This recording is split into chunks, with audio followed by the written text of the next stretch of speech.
Welcome back to Orange Hat Reviews. I'm going to be doing my episode 6 or season finale spoiler review for Loki. And yeah, basically where the show left off was they finally got through Eliath to the place at the end of time. And they met He Who Remains. And he basically told them there's only real two possible outcomes you guys could do. Kill me and start a multiversal war, and meet any one of the infinite amounts of, or infinite variants of me, and risk one of them taking over. Or you guys can take over, you and or Loki and Sylvie, and basically keep everything in order. The necessary evil of the TVA. And during this, you have Mobius trying to stop everything and basically burn it all down. He gets to Ravonna, and she escapes, looking for free will.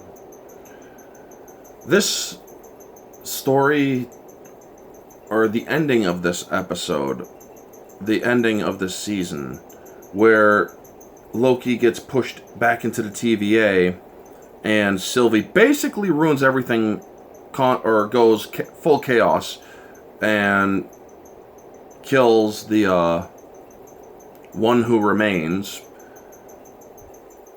It's like, wow. You guys are going to piss off a lot of SJWs with that. The woman ruins everything. But the thing is, this episode, objectively, doesn't pass. It's more of a 6 out of 10.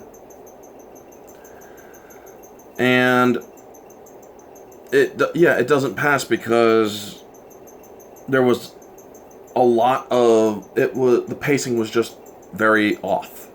You tried spreading it, and you could have told this story in 30 minutes.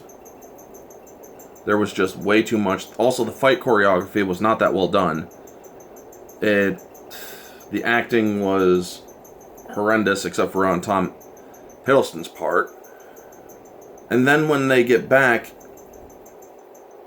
you realize that there's a new timeline. Mobius doesn't recognize Loki, nor does the other time variant hunter, the one that initially arrested Loki. I can't even remember her name. And I'm like, great, so we're going to have to find out in the next season, because they do confirm that there will be a second season, who or which variant of this one who remains guy, or which one is running the TVA. And now there's possibly going to be a multiversal war. This guy's going to want Loki most likely tracked down and killed because, well, he knows the truth of what's going on. It's ridiculous. Also, it doesn't, or how, there's just way too much wrong with this. They broke so many rules. When it comes to time travel, it's a very slippery slope, folks. You don't frickin', you gotta have a set rule. You have to have set rules. You have to follow those rules. And if you have other canonical connections to this show, they have to follow the same rules. It's not done. They don't do that. And because of that, well, things go horribly wrong.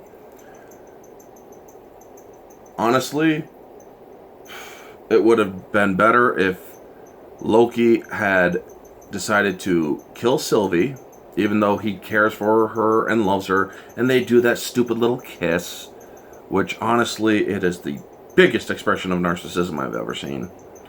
He's basically fallen in love with himself, just a gender-bent version of himself. It's ridiculous. This show was just nuts. I liked it at first, but then it just devolved into stupidity. And how Sylvie went full chaos. Well, he is a god of chaos, Loki.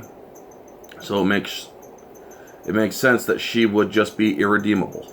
And she was. She was irredeemable at the end. She kills the one who remains, and she ends up creating the biggest chaotic timeline out there. And honestly, objectively, with this 6 out of 10, subjectively, I would put it at around a 7 to 8. It was decent. I mean, it's entertaining, sure, a little bit. Showgoer, where you're not breaking it down, it's actually an 8. It was boring. I mean, this guy was truly insane. And they wrote themselves into a circle again. It's like, is this guy Kang or what's going on? Because they don't really tell you who he is. You know? If he's supposed to be Kang the Conqueror, well, it would make sense because this guy is supposedly the same, or they make him black, and they did say that they wanted to make Reed Richards black or whatever. So, yeah, it would make sense because, well, Kang is literally Reed Richards' descendant in the 40th century, or the 41st century. Which this guy claims to come from, or I think he said 31st century. But, yeah, there's a lot wrong with this. You think that everything's going to be good, but then Loki's like, we freed the time. It's like, what unit are you with? What division are you with? Are you an analyst? What's going on? Tell me your name. And then he realizes that, well, things are different, and holy crap, there's one of these guys here. I'm like, so you're saying that the second he was killed, a multiversal war started, even though, well, he is at the end of time, so they would have to go back and have things set up because, well, time is now constantly crashing in on itself, which it's just very confusing for most people.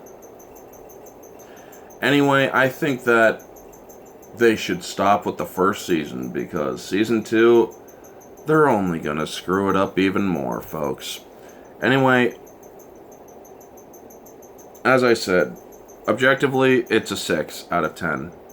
Barely, or doesn't pass. You need a 6.5 out of 10 to pass in my book. Subjectively, it's a 7 to 8. There's some not good parts in it, but otherwise, it's ridiculous. And Showgoer, it was boring. It was an 8 out of 10. It was good, but it was boring. Anyway, folks, those are my scores. That's my review. Y'all know the drill. Like, comment, subscribe, share, all that jazz. Let me know your thoughts down in the comment section below. What did you think of Loki's season finale? Did you like it? Did you not? All your thoughts, folks. This has been Orange Chat Reviews. Stay humble.